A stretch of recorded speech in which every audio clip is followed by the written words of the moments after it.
E agora, você acompanha pela Rádio Rio de Janeiro o programa Estudo das Obras de André Luiz.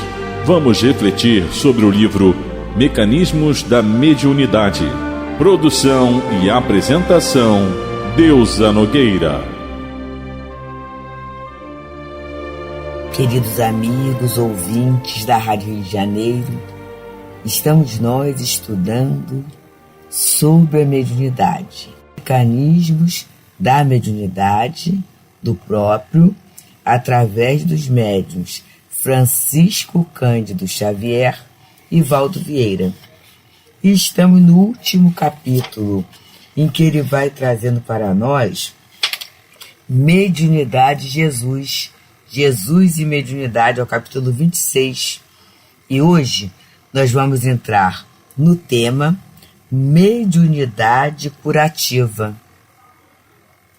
Ele começa dizendo assim: no que se refere aos poderes curativos, temo-los em Jesus nas mais altas afirmações de grandeza.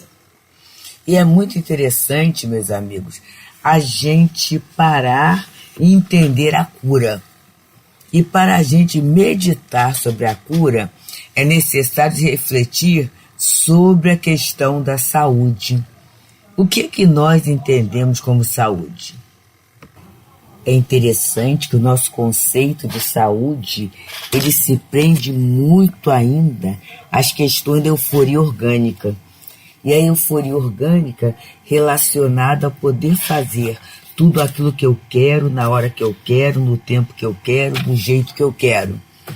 E a gente fica um tanto limitado, né? Limitado porque eu olho só a questão do corpo. Eu olho só a questão da vida física e da atividade física, né? Das atividades comuns da vida material.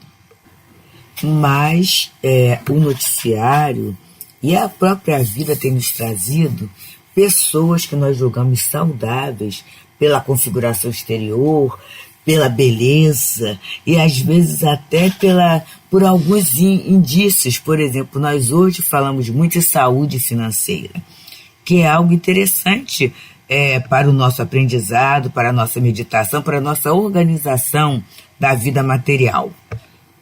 Mas da saúde financeira para a doença financeira, que é a avareza, né? Que é a fixação, é só naquelas questões do que eu posso comprar, do que eu posso ter, do que eu não posso comprar, do que eu não posso ter, do que eu posso fazer, do que eu não posso fazer. Muitas vezes é um cantinho, é tênue, é um fio tênue. Nós temos um companheiro que ele é muito interessado nessas questões, né? E foi estudando, e chegou um momento que ele falou assim: Deusa, eu cheguei a fazer conta de quanto era um cafezinho. E muitas vezes até ele trabalhava em centros de cidade, tudo isso, eu media se eu poderia tomar um cafezinho ou não. E assim, sem nenhuma necessidade, sem nenhum projeto. Mas simplesmente foi virando uma questão obsessiva.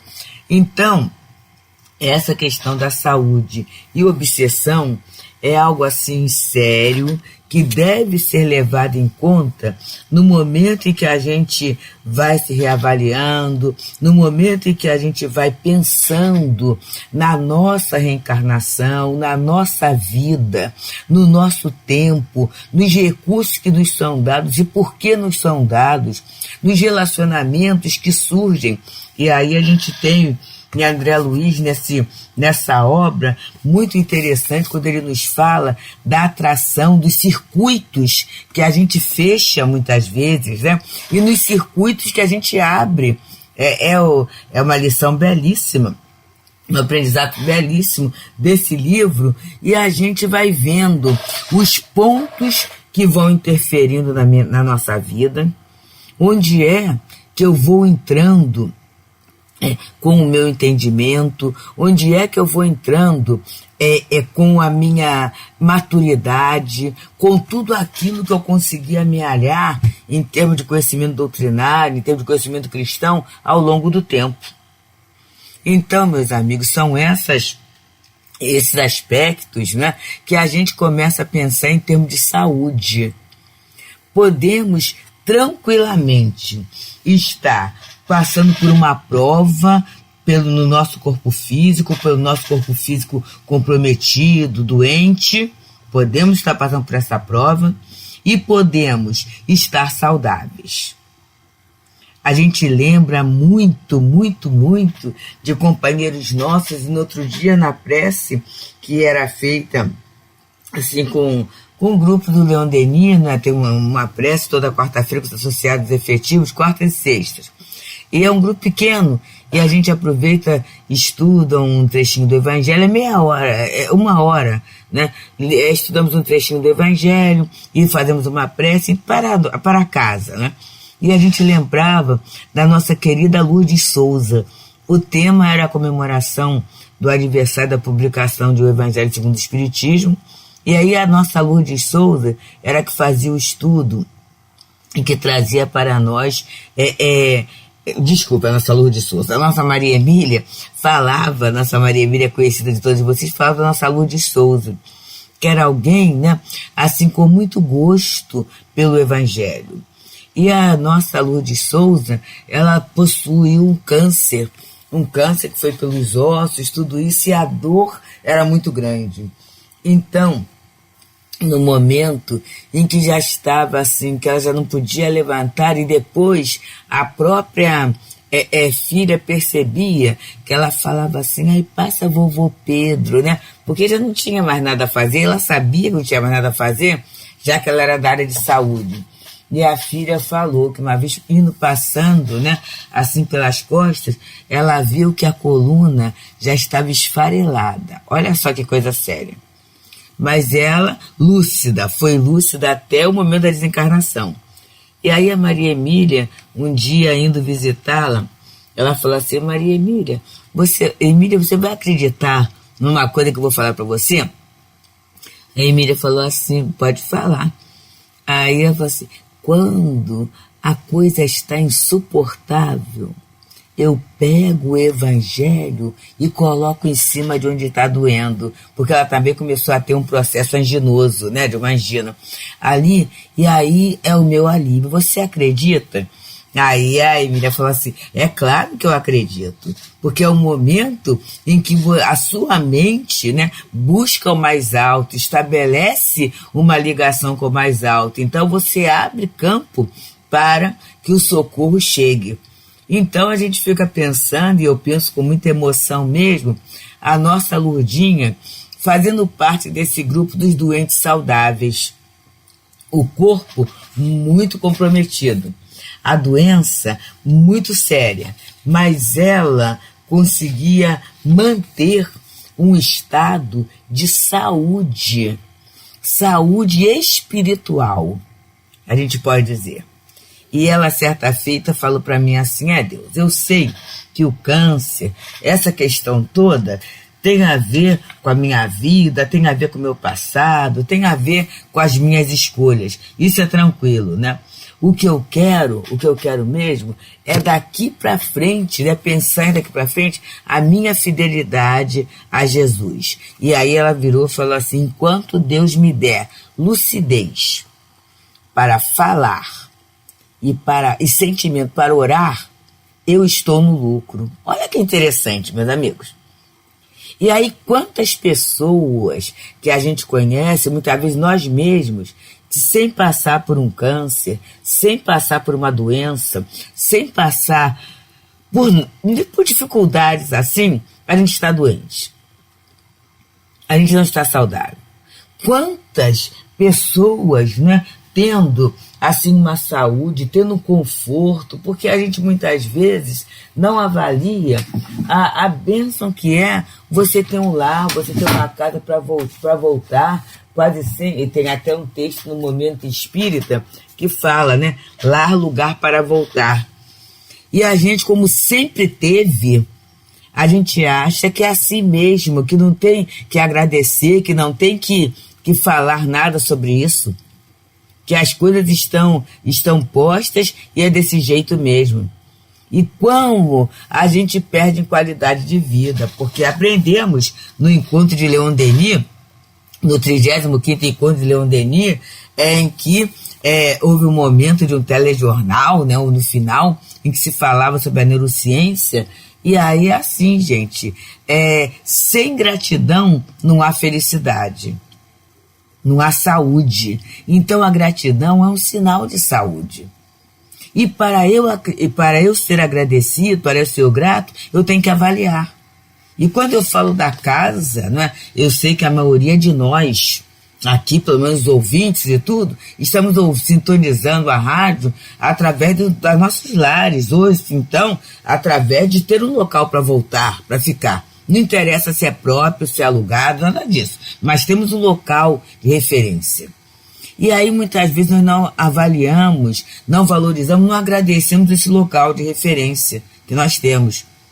Enquanto há tanta gente nas ruas, e todos nós que fazemos trabalho junto à população de rua, estamos vendo que o perfil mudou muito. Temos pessoas de nível universitário que estão nas ruas, desempregados, porque estão desempregados. Ou muitos outros até que caem, que são adictos, né? Que são adictos. E aí, em função da questão da droga química e tudo, não puderam mais permanecer em casa, não puderam mais manter uma rotina de trabalho, não puderam mais estar no mesmo campo de convivência. E nós temos uma casa, temos um corpo, temos assim, os nossos instrumentos, nossos aparelhos que permitem que a gente tenha acesso. A gente tem tudo isso, meus amigos.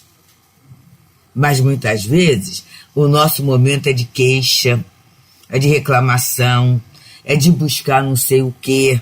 E aí buscar não sei o quê, eu compro aquilo que eu não preciso, né? Eu me movimento com aquilo que eu não tenho, né? Eu invejo a questão da vida do outro, eu entro no campo da maledicência, eu entro no campo da leviandade, eu muitas vezes fico numa cama deitado,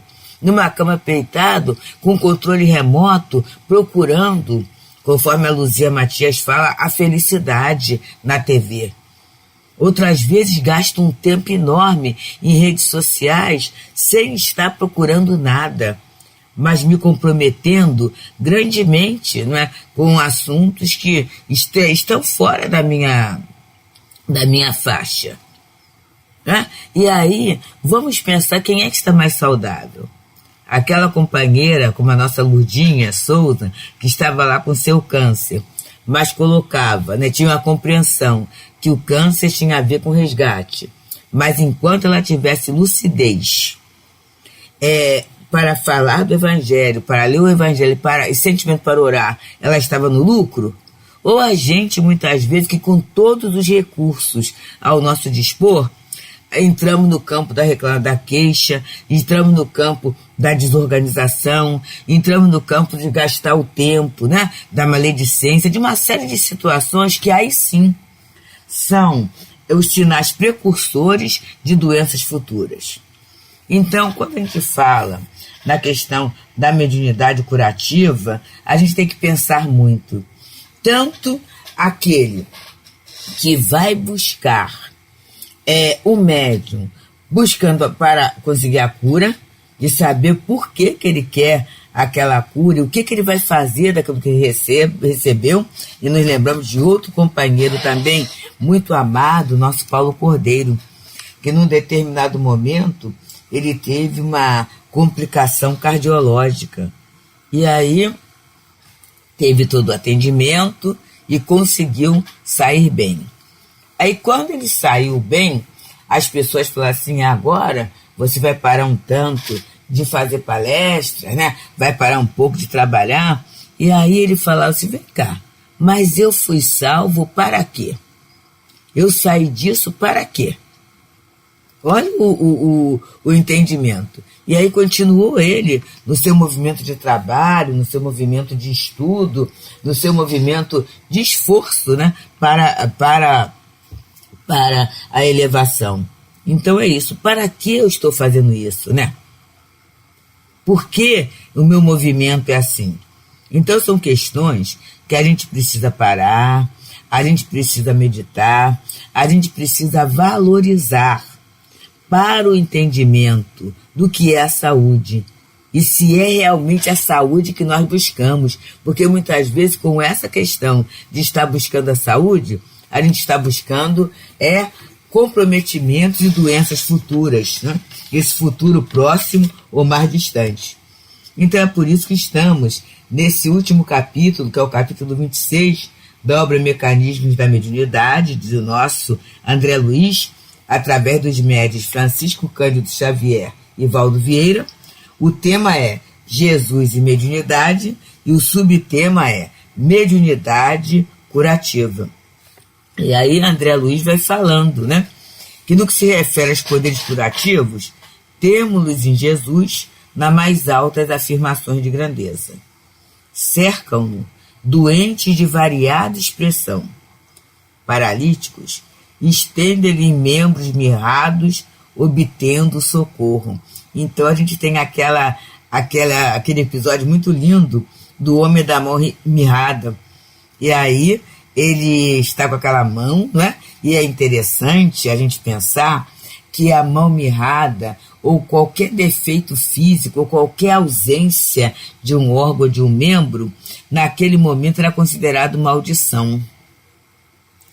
Então, no momento que Jesus restitui a mão ao enfermo, né, aquela mão mirrada, ela volta a ser normal, não é só a questão da mobilidade ou da mão voltar, mas é também todo um contexto de consideração social, de ressocialização daquele indivíduo, né?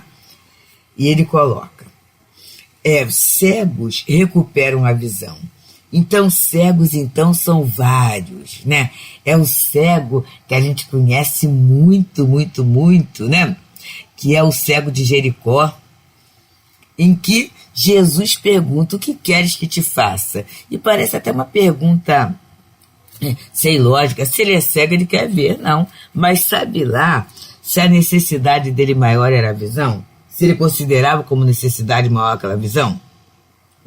E nós temos um fato ocorrido muito interessante num trabalho de visita aos enfermos. Então, na visita fraterna aos enfermos, naquele momento era um hospital que se ia, né? E como era um setor masculino, a nossa coordenadora colocava assim, íamos duas senhoras, né, duas mulheres, mas ela botava assim uns 3 homens, né, porque é importante essa presença masculina para evitar determinados determinados comportamentos, né, determinados insucessos, né, vamos dizer assim. E aí, naquele momento, assim, meu marido, né, mais novo, tinha um fluido assim bem atuante, bem poderoso, né? E aí, naquele momento, um dos companheiros, e eles iam toda semana para o trabalho, pede que Heber dê o passe nele. E aí o Heber vai lá e oferece o passe a ele, né? E com certeza ele tem uma melhora muito grande. Aí na outra semana, embora não seja esse o propósito da visita, né? Não é isso, porque você não cria essa ligação tão direta, mas ele pede novamente ao Heber que dê o passe. E aí o Heber chega assim e pergunta, olha, mas a gente tem assim uma disciplina que não é necessariamente o mesmo médium, né? O médium que chega perto é aquele que fornece o passe. E ele fala assim, não, mas eu quero o seu passe porque eu melhorei muito, muito. E eu quero ficar logo bom daqui, porque eu tenho que ir lá para dar uma surra até matar aquela infeliz, que era a esposa dele. Aí foi muito interessante qual foi o passe que o Heber deu?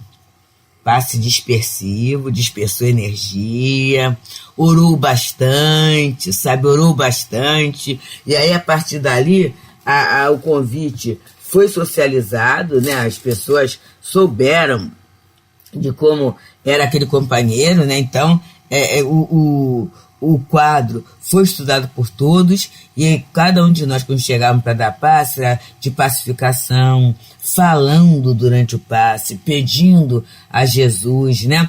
Falando sobre amor, sobre perdão, e vocês sabem que o companheiro, graças a Deus, desencarnou, mas assim, perdoando, porque a mulher chegou até lá para visitá-lo um dia, né? E aí ele falou assim, olha, se eu fosse ficar bom, conforme eu estava ficando, né, eu ia matar você.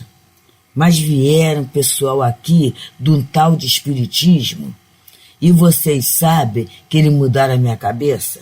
Infeliz foi você que me traiu. É claro que aí ele usou umas palavrinhas daquelas, né? Mas você que me traiu, tudo isso. Agora eu não vale a pena eu sujar a minha vida espiritual por causa de você, não. E falou. E ele, quando a gente volta, né, dali a uma ou 2 semanas, ele havia desencarnado. Então, na verdade, estar ali na cama foi a cura dele. Foi a cura. Porque se ele levantasse dali, olha o comprometimento de alguém tirando a vida de um outro alguém, né? Então, Jesus, ele tinha esse cuidado de ir no psiquismo do outro e saber o que ele queria e para que queria.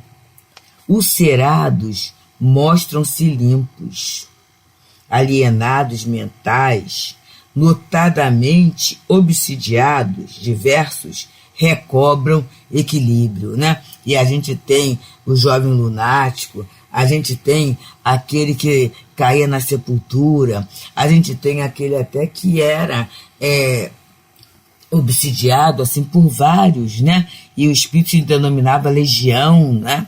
E Jesus fala, a gente tem o obsidiado de Gadara, entre os gadarenos, em que os espíritos saem, ali é formada uma comoção, uma movimentação no ambiente, e os porcos se jogam no precipício, né?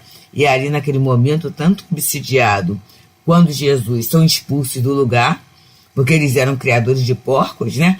E valia mais a riqueza financeira, olha só, a saúde financeira pela venda, do que a vida daqueles companheiros. Então,